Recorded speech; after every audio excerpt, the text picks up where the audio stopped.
नमस्कार। न्यूज 24 उत्तर प्रदेश उत्तराखंड में आपका स्वागत है। आपके साथ मैं हूं मानस श्रीवास्तव।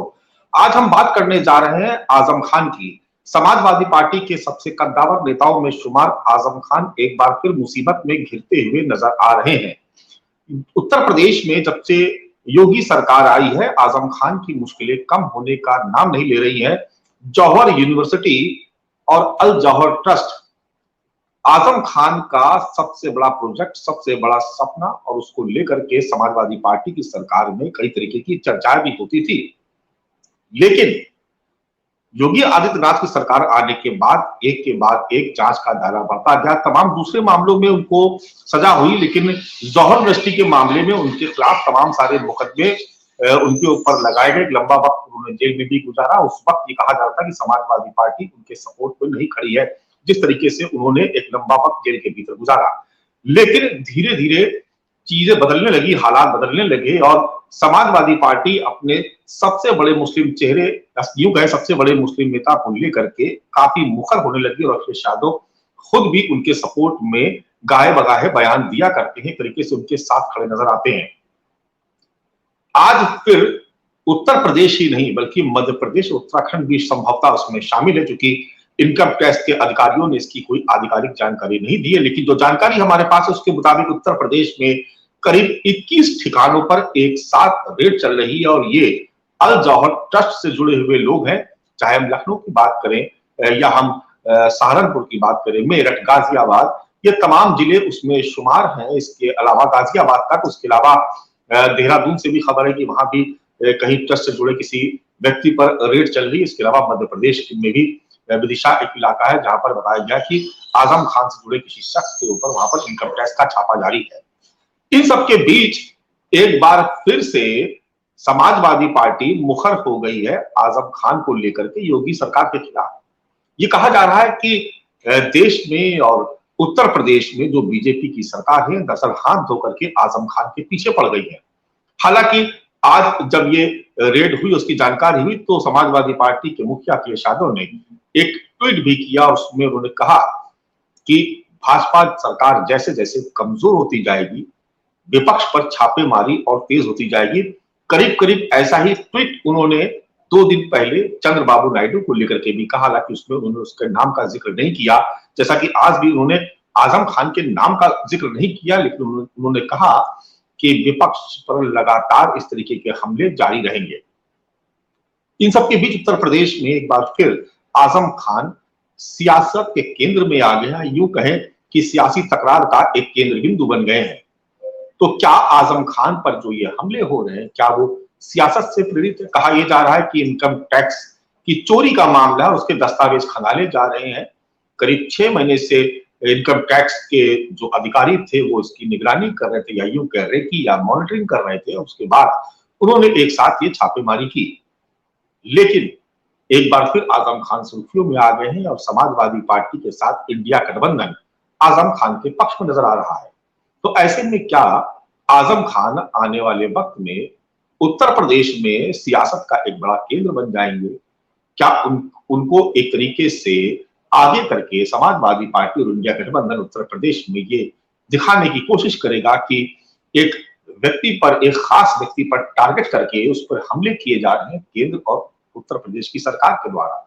तो ऐसे में भारतीय जनता पार्टी जो लगातार ये कह रही है कि जो काम आजम खान ने किया दरअसल वो उसी का खामियाजा भुगत रहे हैं, तो आखिर हकीकत क्या है और क्या वास्तव में भारतीय जनता पार्टी या उसकी सरकार आजम खान के खिलाफ हाथ धो के उसके पीछे पड़ गई है, उनके पीछे पड़ गई है?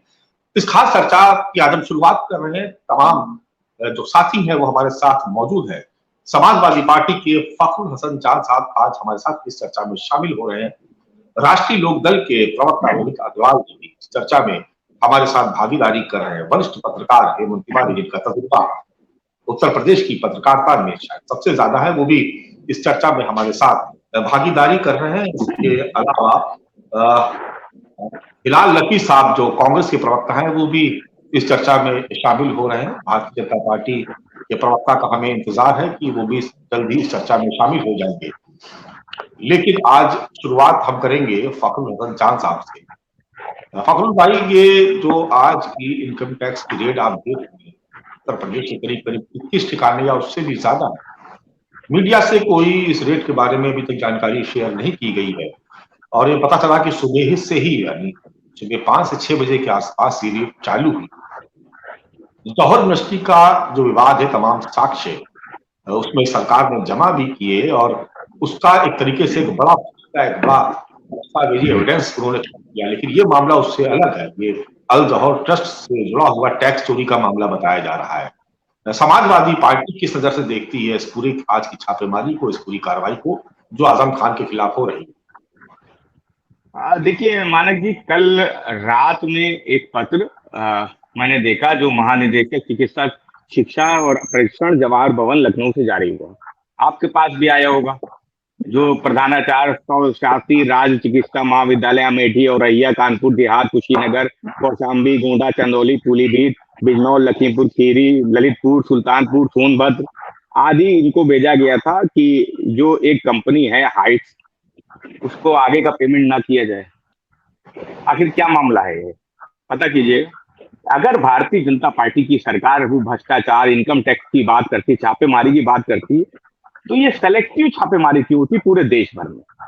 आपको आईटी, इनकम टैक्स, ईडी, किसकी भी छापेमारी करनी है, सीबीआई, ईडी जो भी इस्तेमाल करना इस्तेमाल करते रहिए। भारतीय जनता पार्टी ने इन एजेंसियों का दुरुपयोग किया है, सबने देखा है। तो अगर माननीय आजम साहब, उनसे जुड़े हुए लोग, ट्रस्ट के सदस्यों के खिलाफ छापेमारी हो रही है, तो वो कानूनी लड़ाई है, वो एक दूसरा पहलू उसको लड़ेंगे। लेकिन जिस तरीके से दिल्ली का प्रत्याशी उत्तर प्रदेश भेजा जाता है घोसी की विधानसभा में, और घोसी की विधानसभा में भारतीय जनता पार्टी की बड़ी हार होती है। उस विधानसभा में जहां पे भारतीय जनता पार्टी बहुत महीनों से नारा दे रही है, हम आपने बहुत बहस भी की पसमंदा से, सब जानते हैं कि सारे बुनकर काम वहां करते, बनारस जाती, साड़ियां वहीं से बन के जाती है, दूसरे काम वहीं से बन के जाते हैं। आप दलितों की बात कीजिए, दलित कितने वहां पे, ये भी आप जानते हैं मानक जी। पिछड़े कितने, राजवर, निषाद कितने, अगली जात के लोग कितने, किसान मजदूर कितने।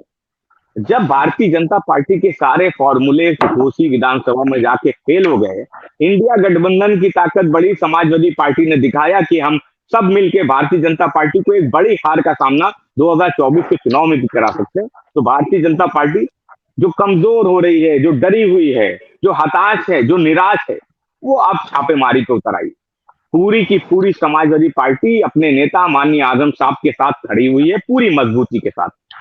भारतीय जनता पार्टी अगर वो ये सोचती है कि छापे मारने से, कुछ लोगों को जेल भेज देने से, उनके खिलाफ जांच कर लेने से समाजवादी पार्टी पिछले दलित, अल्पसंख्यक, किसान, मजदूर की लड़ाई को बीच में छोड़ देंगे, या हम उनकी बात नहीं करेंगे, या इंडिया गठबंधन को कमजोर हो जाएगा इन छापेमारी से, तो वो कमजोर होने वाला नहीं है। समाजवादी पार्टी ने जो रास्ता अपनाया है, समाजवादी पार्टी नेताजी की पार्टी है, नेताजी के लोग कभी डरते नहीं थे। आदरणीय अखिलेश यादव जी के नेतृत्व में लगातार समाजवादी पार्टी आगे बढ़ती रहेगी। ये साइकिल है, ये चलती रहेगी, आगे जाती रहेगी, ये रुकने वाली नहीं। हेमंत भाई, ये जो आज की छापेमारी है, इसको आप किस नजर से देख रहे हैं? जी मानस, हमसे छापेमारी नहीं, हिलाल भाई शायद मुझसे पूछा है, वैसे आप ही बोल दें, कोई दिक्कत नहीं, हमारे आपको कोई फर्क नहीं है। नहीं हेमंत भाई, कैसी बात कर रहे हैं, क्यों शर्मिंदा कर रहे हैं आप? बोलिए हेमंत भाई, आप कंटिन्यू करिए, मैं हिलाल भाई के पास। देखिए मानस जी, ऐसा है कि छापेमारी किसी पॉलिटिकल आदमी के घर पर तो हुई नहीं है, किसी पॉलिटिकल पार्टी के किसी ट्रस्ट पे तो हुई नहीं है, किसी पार्टी किसी ट्रेजरार पर या ऑफिस बीरर तो हुई नहीं है। ये इनकम टैक्स की छापेमारी है। इनकम टैक्स की छापेमारी आज भी हो रही है, साल भर पहले, 6 महीना पहले भी होती थी, 10 साल पहले भी होती थी, 20 साल पहले भी होती थी। लेकिन इधर एक जो ट्रेंड देखने को मिला है पिछले कुछ वर्षों में, वो देखिए, हम कोई बात अगर सीधे कहें तो बड़ी कड़वी सी होगी। कड़वी इसलिए होगी कि आज के राजनेता इतने ज्यादा ईमानदार हो गए हैं कि अगर उनकी आमदनी का ईमानदारी से आकलन किया जाए तो धरती पर सबसे ज्यादा चलने वाले उद्योग के फायदे से भी उनकी ज्यादा बढ़त होती है आय की, कहीं भी देख लें। अब ये सहूलियत है, अपनी अपनी सहूलियत है, कौन किस पे कब छापेमारी कराता है। आपको याद होगा कांग्रेस की सरकार थी, मनमोहन सिंह जी प्राइम मिनिस्टर थे, शरीफ सरल सज्जन व्यक्ति। अगर उस वक्त भी सीबीआई की कुछ जगह कार्रवाई हुई तो लोग सीबीआई को क्या क्या शब्द आपको याद होगा, क्या क्या संज्ञा देने लगे थे। जी, पिंजरे में बंद तोता बता जी, पिंजरे में बंद तोता बताते थे और सारी चीजें बताते थे। तो इसमें तो भैया आजकल जब इस तरह की प्रवृत्ति बढ़ने लगे और राजनेताओं को जब यह महसूस होने लगे कि अब वो एकदम से खाली राजनेता होने के नाते सुरक्षित नहीं है, तो उनको थोड़ी अपनी आमदनी और अपनी आय का जो जरिया है उसको तरीके से रखना चाहिए। अगर आप कोई प्रोजेक्ट, हमें नहीं कह रहे हैं, वो व्यक्ति भाजपा का भी हो सकता है, सपा का भी हो सकता है, कांग्रेस का भी हो सकता है, आरएलडी का भी हो सकता है, किसी पार्टी का हो सकता है, बसपा का हो सकता है। और आप भूल क्यों रहे हैं, बसपा की जो मुखिया हैं सर्वेसर्वा, मायावती के भाई आनंद कुमार के कई ठिकानों पे छापे पड़े थे इनकम टैक्स से कुछ साल पहले, आपको याद होगा? जी, याद होगा जरा उसको याद करिए। वो छापे पड़ने के बाद पॉलिटिकल सर्किल में कहा जाने लगा कि जब से छापे पड़े हैं मायावती जी अलर्ट हो गई और भाजपा की बगलगीर हो गई, भाजपा की मदद करती हैं। तो इन चीजों को निश्चित रूप से पॉलिटिकली जोड़ दिया जाता है, जोड़ा जाना भी चाहिए, क्योंकि वो पॉलिटिकोज हैं जो इस तरह की गतिविधियों में शामिल हैं। आपने पैसा कमाया है तो कहीं न कहीं उसका निवेश जरूर करें। निवेश करने में थोड़ी होशियारी करिए। बहुत से लोग हैं कच्चे खिलाड़ी होते हैं, होशियारी नहीं कर पाते हैं। आजम खां के बारे में मेरा मानना है कि आजम खां में बड़ी क्वालिटीज हैं, बहुत अच्छे ओरेटर हैं, समझदार इंसान है। पिछले दिनों उनके साथ जो कुछ हुआ, अगर जाति तौर पर बोलूं तो मुझे तकलीफ है, लेकिन प्रश्न यह है कि जब आप चरम पर होते हैं, जब आप राज सत्ता का उपभोग करते हैं, जब आप सत्ता संचालन का केंद्र होते हैं, जब आपके हाथ में सत्ता होती है यानी पावर होती है, तब आपको कम से कम सार्वजनिक जीवन में जो कुछ करें उसमें बहुत ज्यादा संयमन की जरूरत है, वित्तीय मामलों में बहुत ज्यादा ध्यान देने की जरूरत है। लेकिन दुर्भाग्य है कि आजकल के राजनेता ऐसा कर नहीं पाते। ऐसा नहीं है, हो सकता है भारतीय जनता पार्टी में भी कई ऐसे बड़े नेता हों जिनकी बहुत ज्यादा कमाई हो, जिन्होंने बहुत जगह निवेश किया हो, और पार्टी के हो सकता हो छोड़ दे रहे हो, कि उनको छोड़े जाने दीजिए। लेकिन प्रश्न यह है कि हम गलत करें क्यों, हम कोई क्राइम क्यों कमिट करें? अगर वो आज नहीं कल तो एक्सपोज होना है, क्योंकि क्राइम है तो खुलेगा, आज नहीं तो कल खुलेगा।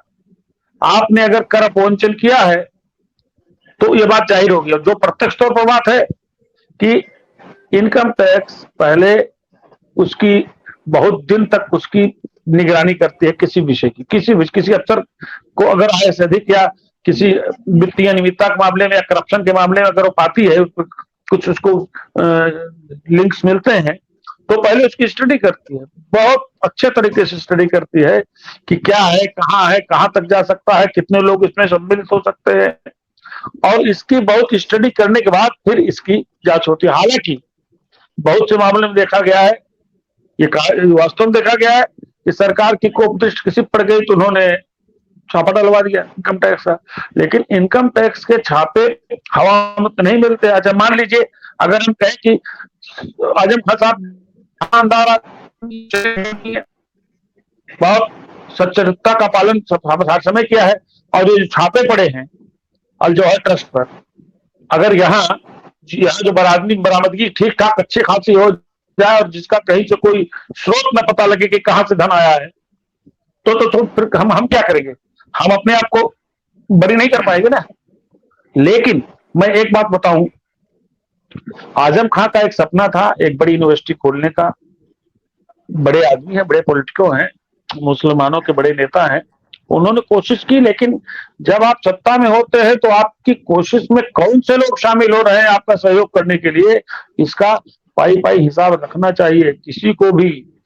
और हम तो एक चीज कहते हैं कि अगर आज भारतीय जनता पार्टी की सरकार है, उसके हाथ में ईडी है, उसके हाथ में सीबीआई है, उसके हाथ में और भी एजेंसीज हैं, तो भाई हमने अगर और किसी ने अगर हम ऐसा ग्रे एरिया को छोड़े कि हम पर कोई अटैक कर ले, तो वही स्थिति है। इसलिए इसमें न किसी को दोषी बताया जा सकता है, न किसी को निर्दोष बताया जा सकता है। और यही चीज सुनिएगा, फिर मैं कह रहा हूं, फिलहाल नकवी साहब की पार्टी 10 साल कांग्रेस सत्ता में रही, 2004 से लेकर 2014 तक सरकार ठीक चल रही थी, कई मामलों में सरकार तमाम आरोप थे, लेकिन उसके बावजूद एक बड़ा आरोप ये भी था कि ये डिफरेंट जो वेरियस एजेंसीज है, जो प्रीमियर एजेंसीज है, इनका दुरुपयोग करते हैं, अपने विरोधियों के यहाँ छापे डलवाते हैं।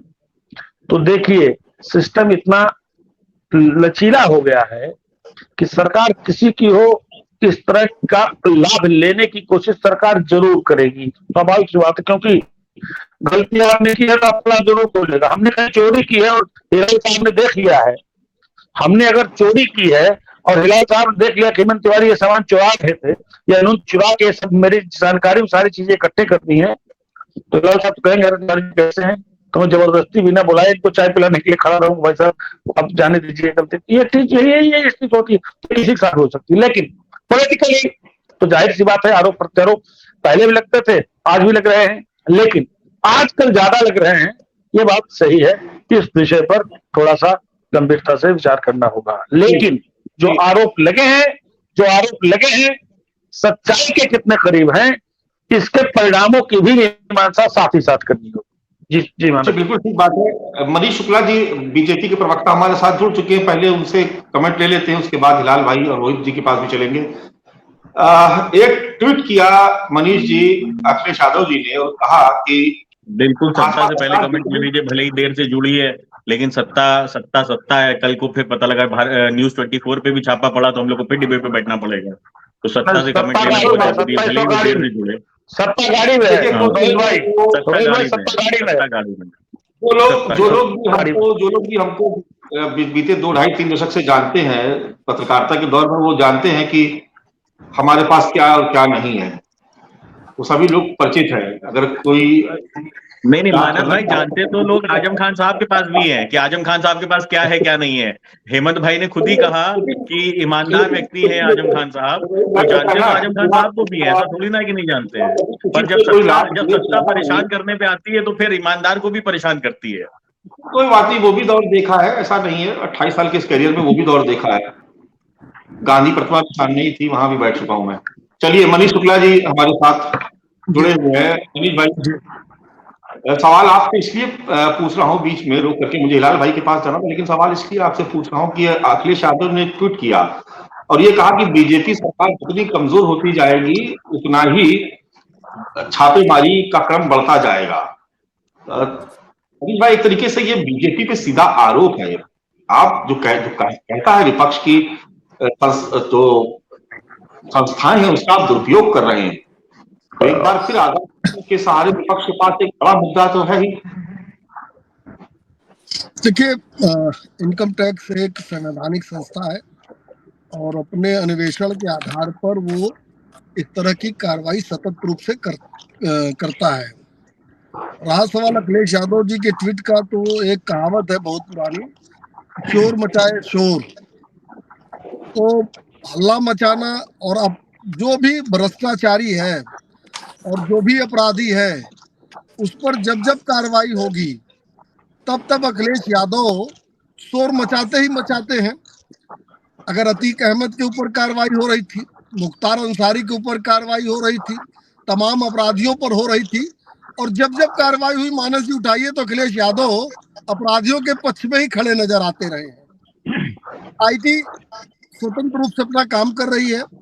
अगर कोई इसमें आजम खान जी ने कोई गड़बड़ी नहीं की है तो हमको लगता है कि उनको पेपर्स दिखाने चाहिए, कागज दिखाने चाहिए, जो भी प्रूफ होगा आईटी के सामने जाना चाहिए। प्रक्रिया है, उस प्रक्रिया के तहत उनको अपनी बात को रखना चाहिए। राजनैतिक रूप से बयानबाजी करके अगर अखिलेश यादव ये सोच रहे हो कि भ्रष्टाचारी अपराधी को बचा ले जाएंगे, तो ये तो संभव नहीं है। ईडी के ऊपर भी तमाम आरोप विपक्ष के लोग लगाते रहे हैं। ईडी ने जितनी संपत्तियों को अटैच किया है उतना इतिहास में अभी तक नहीं अटैच हुआ है।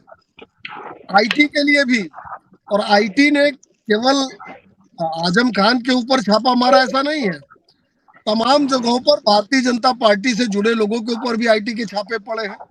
ये श्री हेमंत तिवारी जी जौनपुर के रहने वाले, इनको याद ध्यान में होगा कि शाहगंज में जायसवाल जी हमारे चेयरमैन थे हमारी पार्टी से, उनके घर भी आईटी का छापा पड़ा था, हेमंत जी को ध्यान में होगा। एक हमारे विधायक थे रैया से, उनके ऊपर भी पड़ा था। तो हमको लगता है कि निरपेक्ष रूप से कार्रवाई हो रही है। उसको राजनीति के चश्मे से अगर देखेंगे अखिलेश यादव जी, तो ये उचित तो नहीं है, लेकिन चूंकि ये शगल है, जैसे अभी रोहित अग्रवाल जी ने आपको ही धमकी दे डाली, तो ये तो लोकतंत्र के सभी पायों पर अरे हमले मनीष भाई, करने हम की तो आदत विपक्ष विपक्ष में रही है। है, वैसे ही बहुत दबे कुचले हैं, हमने कोई धमकी नहीं दी है। दे हमने तो डाली खाली आपने। मानस भाई को याद दिलाया था नहीं, कि आप हाँ, चल मनीष धमकी भाई ही के है पास पहले जाना चाहिए, भाई, उचित ये है। धमकी ही है, ये धमकी ही है कि आप भी पहुंच सकते हैं। तो ये लगातार कांग्रेस को लोग और सपा के लोग कह रहे हैं कि अगर हमारी सत्ता आई तो हम ये कर देंगे। यानी ये लोग ये धमकी तो दे रहे हैं कि हम बदला लेंगे। तो भाई देखिए, एजेंसीज अपना काम करेंगी, वो संविधान के तहत बनी हुई एजेंसीज है।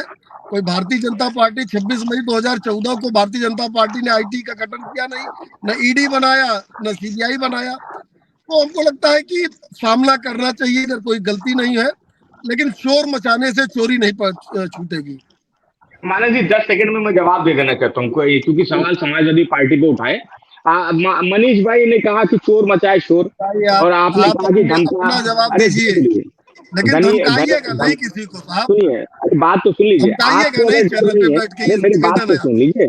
अरे मेरा भी मैं निवेदन है तो सुन आपसे। रहा था, अरे मानस जी सुन तो सवाल कर रहे लीजिए, थे, आप उनको धमकी देने लगे। अरे बात तो सुनिए, मैं बोल रहा हूँ फखरुल हसन चांद, अच्छा मनीष जी। और ठीक सुनिए, मैं आपसे कहना चाह रहा हूँ जी जी कि जी जी। आप क्यों डर रहे हैं? आप अगर कोई धमका रहा है तो आप डर क्यों रहे हो? आपने कुछ चोरी की है क्या? अगर सत्ता आने वाले समय में सरकार बदल जाएगी और आप पे सीबीआई, ईडी, इनकम टैक्स की छापेमारी पड़ेगी भाजपाइयों पे, तो आप क्यों डर रहे हो? आप भी उसी प्रक्रिया पे जाओगे, सुप्रीम कोर्ट जाइएगा, न्यायालय में बताइएगा कि आप दोषी थोड़ी है। आपने अगर चोरी नहीं की होगी तो डरना तो आपको थोड़ी चाहिए। तो इस बिल्कुल, धमकी यही से मैं क्यों कह डर रहा रहे हूँ। हैं? नहीं, तो अखिलेश इस जी को धमकी से बताइए यही बात, ये आप भी अखिलेश अपनी यादव जान जी रख को के बात रखिए। बताइए, नहीं, डर क्यों रहे फिर डर क्यों रहे? आप अखिलेश क्यों बता यादव रहे जी कि से धमकी बात दे रहे बताइए, हैं? कितनी अच्छी बात आप कर रहे हैं। मैं बीच में नहीं बोला, सुन तो लीजिए। फिर आपने कहा, आप नहीं नहीं इतनी मनीष जी, अच्छी बात कर मानो रहे जी, हैं, 10 लेकिन सेकंड में हम अखिलेश जी अपनी से बात बात खत्म नहीं कर पता देंगे। चल रही है। 10 सेकंड में अपनी बात खत्म कर देंगे। जब ये कहते कि माफियाओं की बात करते, तो मैं इनसे पूछता हूँ, आपके विधायक एक मंच से खड़े होकर कहते हैं कि एक उत्तर भारत का माफिया है, वो उसने मुझे 2 करोड़ रुपए 10 करोड़ रुपया चंदा भिजवाया।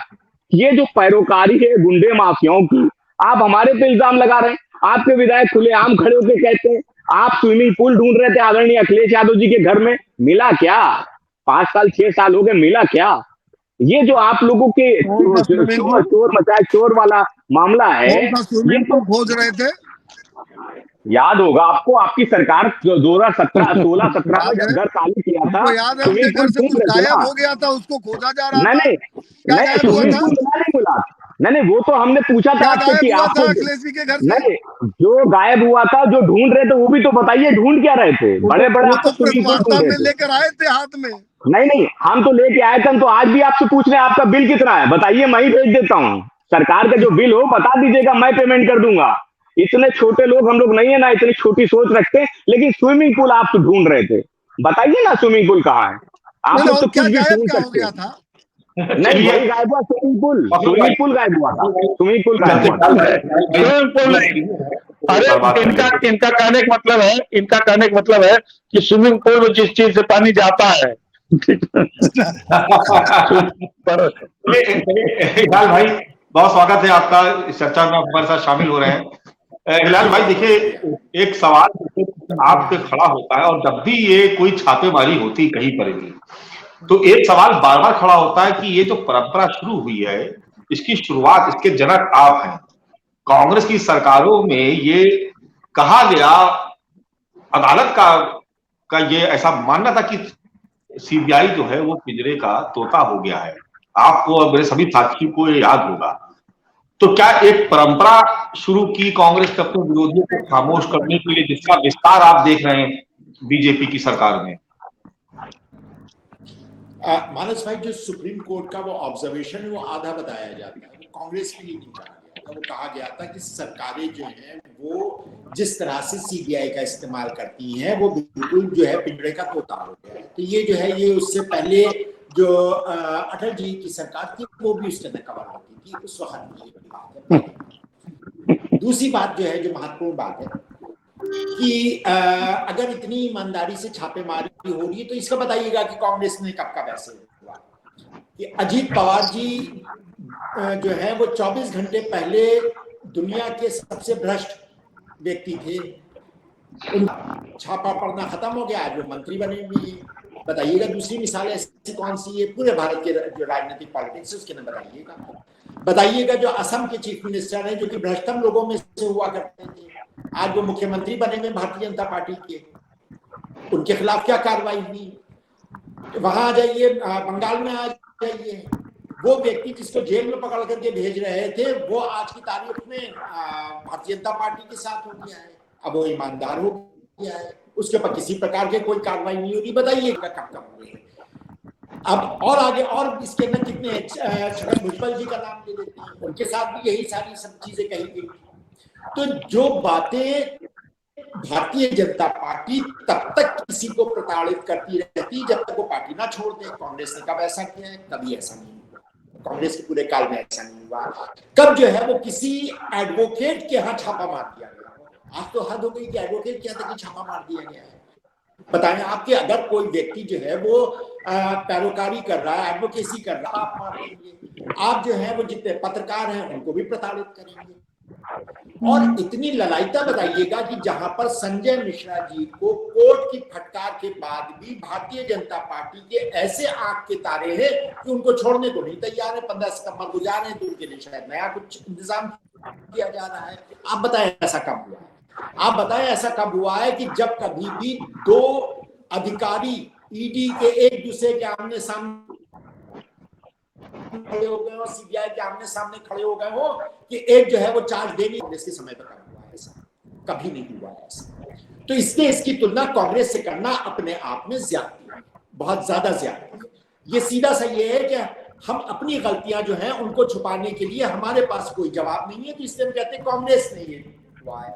आप बता दीजिए इनमें से कोई एग्जाम्पल बता दिए हमको कि कांग्रेस के समय पर इस तरह से हुआ।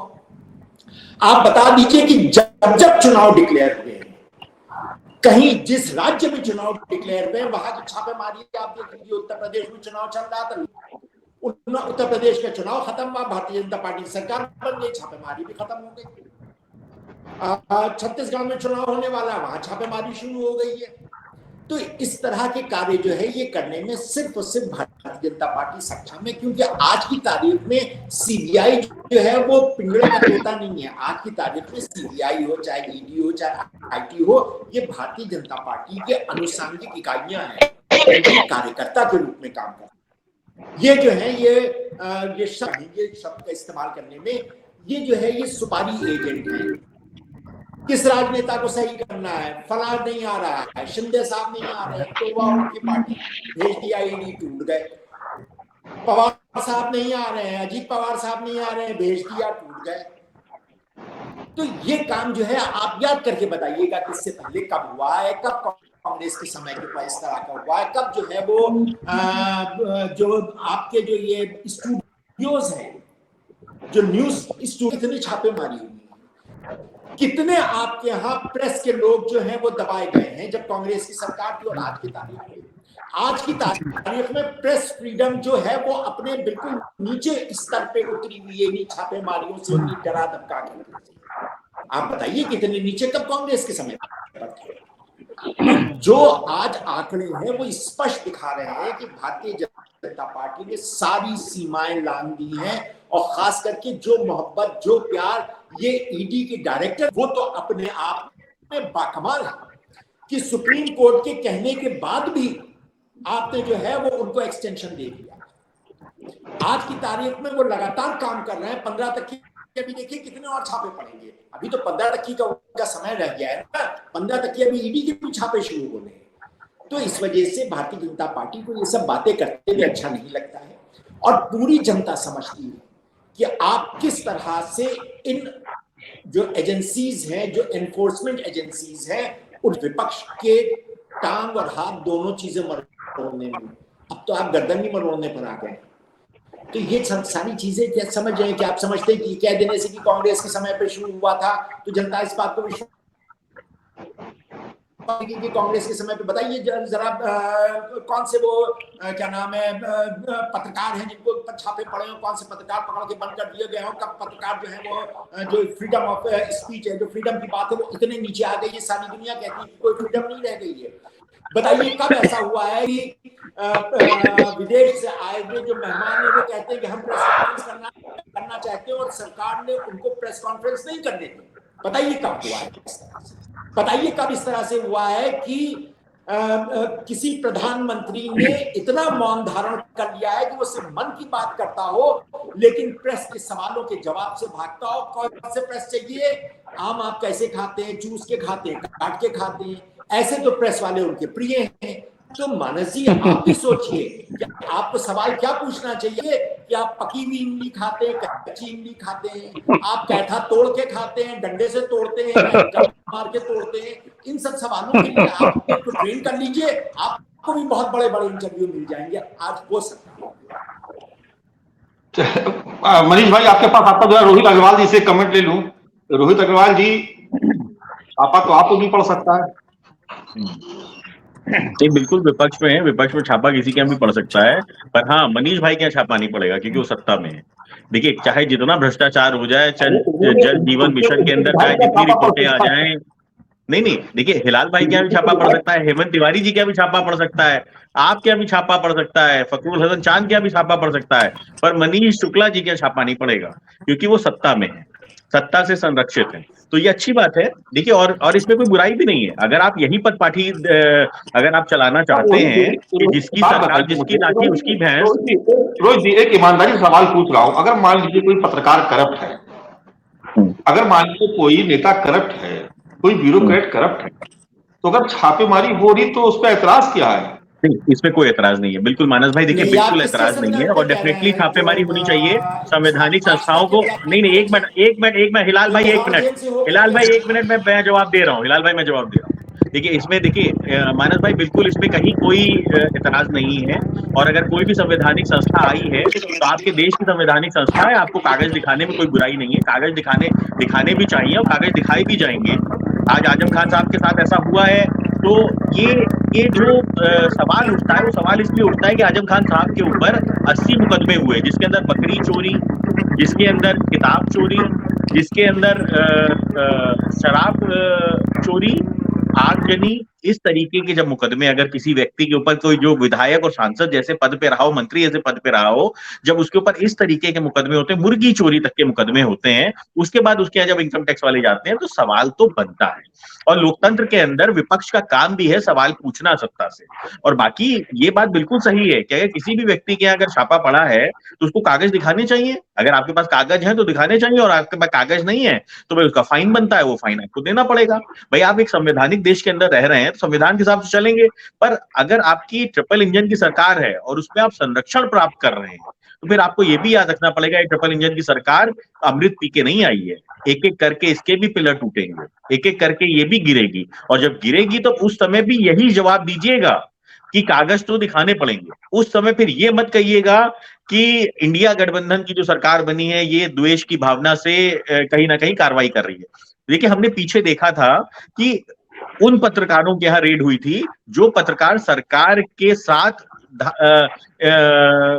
विपरीत धारा में चल रहे थे, जो सरकार के प्रेस नोट को सरकारी तरीके से नहीं जारी कर रहे थे, उन पत्रकारों का रेड पड़ी थी। उन पत्रकारों का रेड नहीं पड़ी थी जो सरकार से ये पूछ रहे थे कि आम चूस के खाते हैं कि काट के खाते हैं। तो जब इस तरीके की कार्रवाई होती है तो कहीं ना कहीं सवाल बनते हैं और सवाल आपको भी पूछने चाहिए, क्योंकि आपका भी काम सवाल पूछने का है और जवाब देने का काम मनीष शुक्ला जी का है। मनीष शुक्ला जी ने बहुत अच्छी बात कही कि 2014 में थोड़ी ना सीबीआई, ईडी और इनकम टैक्स बना है, इसरो 2014 में थोड़ी ना बना है, HAL 2014 में थोड़ी ना बना है, ONGC 2014 में थोड़ी ना बना है, BSNL 2014 में थोड़ी ना बना है।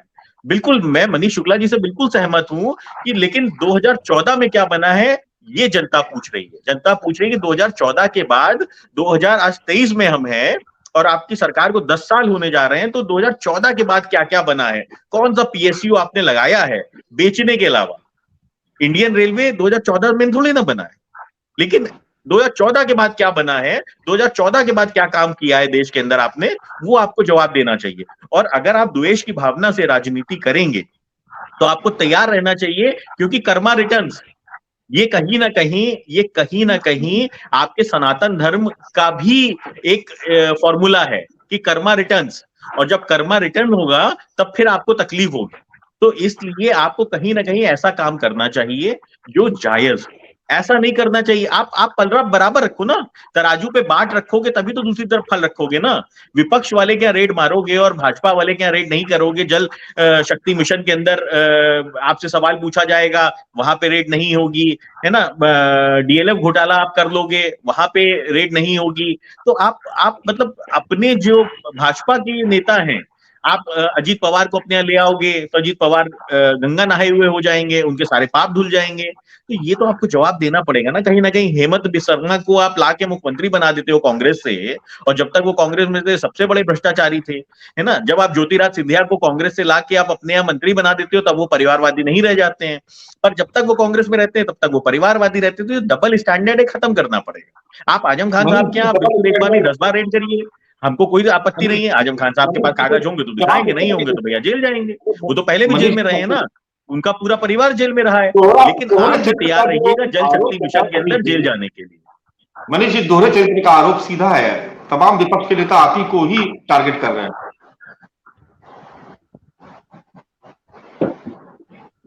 मनीष भाई म्यूट पे हैं आप।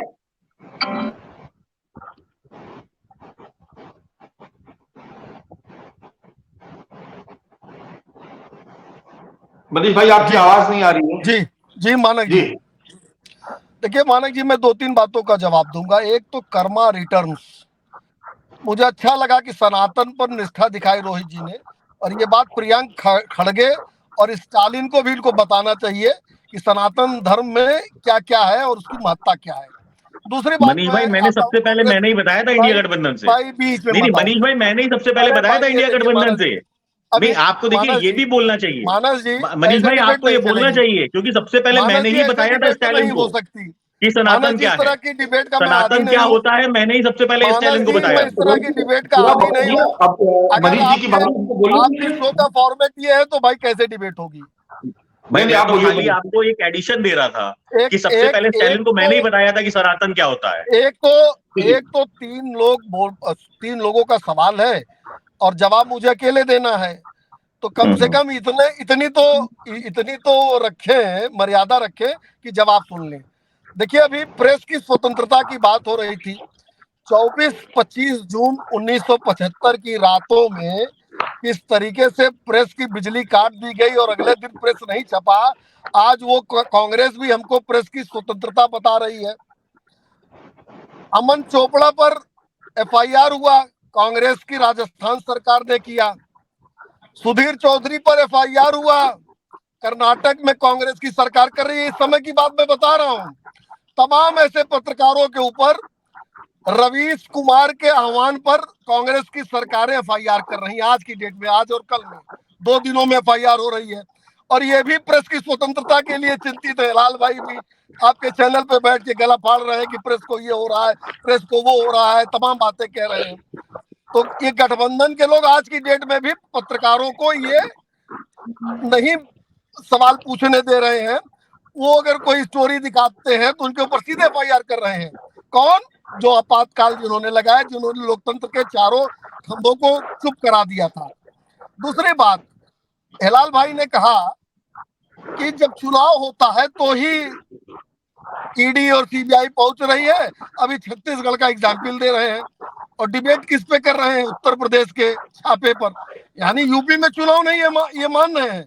अभी ये कह रहे हैं जहां चुनाव होता है वहां छापा पड़ता है, तो यूपी में तो चुनाव नहीं हो रहा है जिस पे डिबेट आप कर रहे हो। अपनी बात को स्वयं कंट्राडिक्टरी कर रहे हैं लाल भाई भी और रोहित जी भी। तो देखिए, एक तो जिन लोगों ने लोकतंत्र की हत्या की हो अपने सरकार में, आज भी कर रहे हो, और वो बात करते हैं प्रेस की स्वतंत्रता की, वो बात करते हैं विधायी स्वतंत्रता की, वो बात करते हैं तमाम प्रकार की स्वतंत्रता की, तो अच्छा नहीं लगता है। तीसरी बात, हमको लगता है कि जो केंद्रीय एजेंसीज हैं, जो संवैधानिक एजेंसीज हैं, जिनकी नियुक्तियां जिनके प्रमुखों की जो नियुक्तियां होती है उसमें विपक्ष के नेता भी शामिल होते हैं जो सदन में होते हैं, उस पर ये सवाल खड़ा कर रहे हैं।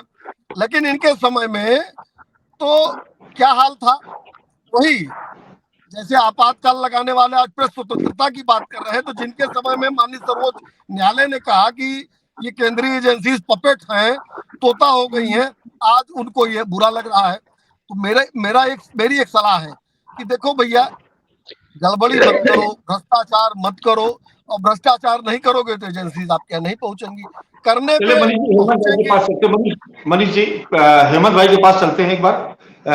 हिलाल भाई आप अपनी बात कंप्लीट कर लिए, फिर मुझे हेमंत भाई से जरा एक सवाल पूछना था, मुझे लग रहा है बड़ा इंटरेस्टिंग होगा उनका जवाब। आप कंप्लीट करिए हिलाल भाई। मनीष जो है वो भारतीय जनता पार्टी के कुछ बहुत ही अच्छे प्रवक्ता, बहुत बहुत खूबसूरती से इन्होंने पूरे के पूरे जो सवाल हैं उसमें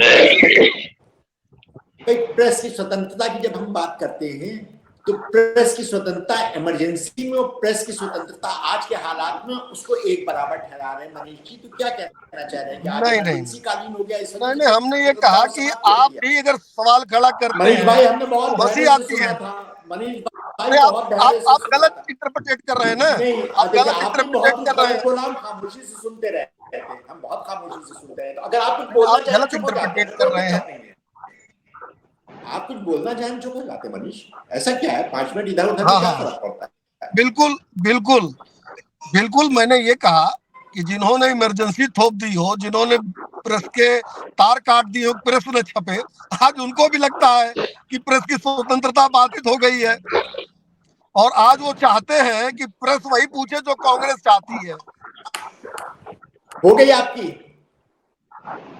इस सवाल का जवाब जो है आप स्मृति ईरानी जी से ले लीजिएगा, उन्होंने सुधीर चौधरी को क्या बोला था। इस सवाल का जवाब जो है मीनाक्षी जी से ले लीजिएगा, उन्होंने लोकसभा में खड़े होकर के ईडी के इस्तेमाल के बारे में बताया था, वो आपको बहुत अच्छे से समझा देंगे। दोनों स्मृति ईरानी जी ने जो सुधीर चौधरी जी को कहा था, जब उन्होंने बेचारे ने पूछ लिया था छोटा सा एक सवाल, और उसके ऊपर उनका क्या हुआ था वो आप पूछ लीजिएगा। उसके बाद में फिर खुली लोकसभा स्मृति ईरानी जी के कहने पर एफआईआर कर दिया। मनीष जी ऐसे नहीं, मनीष जी ऐसे नहीं, मीनाक्षी जी ने खुली लोकसभा में धमकी दी थी कि रेड हो जाएगी, ईडी आ जाएगी। ये हमने गलत बात, आपके एमपी है, उन लोगों गलत बात जो है वो कहीं है। पूरी मीनाक्षी जी की पूरी लाइन को अगर आप पूरी लाइन को अगर आप बोल दीजिए तो आपकी बात खुद कट जाएगी। आपकी बात जो कह रहे हैं वो अपने आप दिखा रहा है कि आपके एमपी क्या कह रहे हैं, और ये भी नहीं कि कोई अकेले में कह रहे हो, खुले में कह रहे हैं, सबके सामने ये बात कह रहे हैं। इतनी प्रेस की स्वतंत्रता है, प्रेस को आप किस तरह से मैनेज करते हैं ये हम सब लोग बहुत अच्छी तरह से देख रहे हैं और जान रहे हैं। और ईडी को लेकर के सुप्रीम कोर्ट ने क्या कहा था, हाई कोर्ट ने क्या कहा था, उससे बड़ा है कि हमारी जो इस वक्त सरकार है उसके एमपी ने लोकसभा में क्या कहा। लोकसभा में खुलेआम विपक्ष को धमकाया था कि खामोश हो जाओ नहीं तो ईडी आ जाएगी। ये तो याद होगा, सबको याद होगा, हेमंत भाई आपको भी याद होगा, मानस जी आपको भी याद होगा। ये जो है ये एक बार तो वो लोग जो है वो बता रहे हैं कि साहब ईडी और सीबीआई का इस्तेमाल जो है वो किसने किया और किस तरह से किया। एक बात इसके नाम आती है। दूसरी इसके नाम बात क्या आती है, इमरजेंसी लगा करके जिसका कि प्रायश्चित कांग्रेस ने किया, इंदिरा जी ने स्वयं नहीं किया। उस वक्त के हालात की तुलना आज के साथ करना तो ये कहना चाहते हैं कि अघोषित इमरजेंसी इस वक्त, अब वो चले गए, आज क्या अघोषित इमरजेंसी चल रही है, बड़े तेवर में गए हैं भाई। हमारा कोई मतलब नहीं, आप हेमंत जी से पूछ लें। लेकिन जो दुरुपयोग इस वक्त भारतीय जनता पार्टी ने अपनी जितनी संस्थाओं का किया है, ये दुरुपयोग देखने को ना इससे पहले मिला है और हमारी प्रार्थना है कि इसके बाद भी कभी देखने को ना मिले। हेमंत भाई एक सवाल मैं आपसे जानना चाहता हूं कि आप उसका विश्लेषण मुझे लगता है कि बहुत अच्छे से कर पाएंगे। देखिए 2014 से और 14 तक यूपीए की सरकार रही। उत्तर प्रदेश के 2 दल बाहर से समर्थन कर रहे थे, एक समाजवादी पार्टी और एक बहुजन समाज पार्टी। आय से अधिक संपत्ति के मामले भी खुले थे, उसकी जांच भी हो रही थी।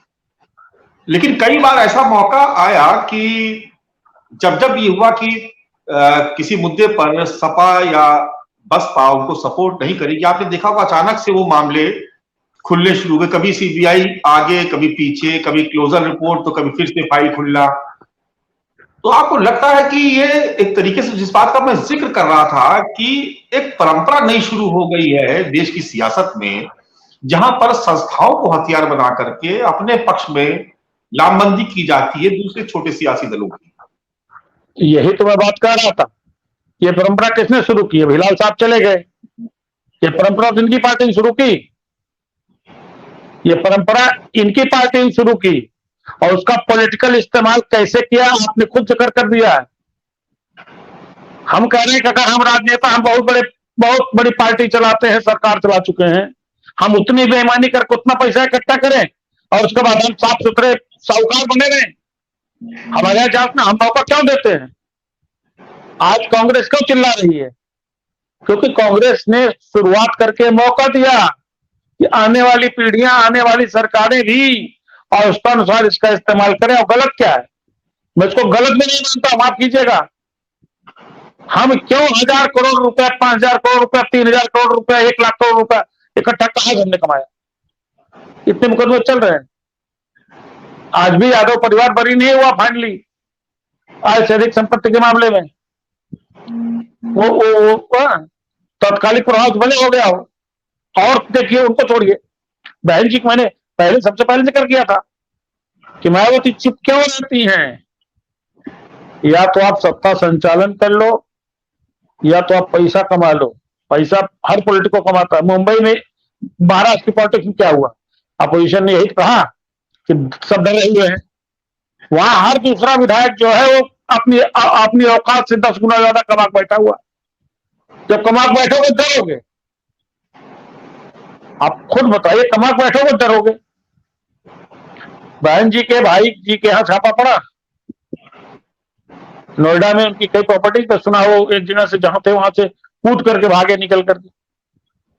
लेकिन उसके बाद अभी तक कोई दूसरा छापा नहीं पड़ा, न किसी दूसरी एजेंसी ने काम कुछ ऐसा नहीं शुरू किया। तो आप ये भी कह सकते हैं कि बहन जी इसीलिए न इनके साथ न उनके साथ, चुपचाप किसी के साथ किसी और के साथ। ये तो होता है। और मैं पुनश्च कह रहा हूं, चाहे हम हो चाहे आप हो, हम लोगों ने कभी कभी कोई गलती कोई न कोई की होगी, और गलती की होगी तो सबूत छोड़े होंगे। सबूत छोड़ेंगे तो साथ जाएंगे, बिल्कुल जाएंगे। ये राजनेताओं की यही तो बार बार पूछता हूं, इस देश की जनता को प्रश्न पूछना चाहिए कि एक बार आप विधायक हो लिए, आपके पास 5 गाड़ी और 4 बंगले कहां से आ गए? कौन सी फैक्ट्री लगाई पैसा कमाने की? पूछना चाहिए। और हर व्यक्ति चल जाता है। रोहित जी, आपको नहीं कह रहा हूं, लेकिन आपकी पार्टी के जो सबसे बड़े नेता थे चौधरी अजीत सिंह, ध्यान होगा उन पर किस किस तरह के आरोप लगते थे। तो ये पॉलिटिक्स है। पॉलिटिक्स में हमेशा पॉलिटिकल, सुनिएगा, आज के दौर की राजनीति में विजय का रास्ता जो है वो कीचड़ भरी नालियों और गलियों से गुजरता है। अगर किसी ने सफाई पार कर लिया तो ठीक है, नहीं तो कीचड़ तो आपको लगना है। अब कीचड़ लगेगा तो आदमी पूछेगा भाई गंदा कहां से है, और मौका थानेदार पूछेगा कि कहां से क्या काम करता रहे हो। ऐसा मौका क्यों कोई देता है? अब आजम साहब, मैंने एक बिल्कुल कभी नहीं कहा रोहित भाई की आजम खान निहायत ईमानदार आदमी, शरीफ आदमी है, तमाम चीजें हैं। पॉलिटिक्स में किसी को ईमानदार करने के पहले 1000 बार सोचूंगा। लेकिन आप सोचिए कितना फर्क आ जाता है यही देखते देखते कुछ महीनों, कुछ सालों के भीतर में, कि जिन पर मुर्गी चोरी का आरोप लगा, उनकी जब भैंस चोरी हुई तो पूरा शासन प्रशासन, डिस्ट्रिक्ट मजिस्ट्रेट, एसएसपी, कई थानों की पुलिस, कई जिलों की पुलिस इन्वॉल्व हो गई थी। आप याद होगा रोहित भाई? याद हो? सोशल मीडिया पे पोस्ट लिखा था, जेल चला गया था वो, आपको हेमंत भाई याद होगा। रात में पुलिस उसको उठा ले गई तो सोशल मीडिया पे कुछ लिख दिया था उसने सपा सरकार में। अरे वो छोड़ दीजिए, मुजफ्फरनगर दंगों को लेकर के आज तक में एक रिपोर्ट हुई। तुम जानते हो दीपक शर्मा हमारे छोटे भाई शिष्य रहे हैं जी। ये और कौन कौन लोगों को कितना प्रताड़ित किया गया है, इन लोगों को हाउस में बुलाया गया, कई तरीके के मामले कराए गए, इनके खिलाफ FIR कराई गई और आखिरकार वो दोषी नहीं पाए गए। सुनते जाइए। तो ये किसी को नहीं कहना चाहिए रोहित जी, ध्यान रखिएगा। सपा की सरकार थी तो वक्त वक्त की बात है।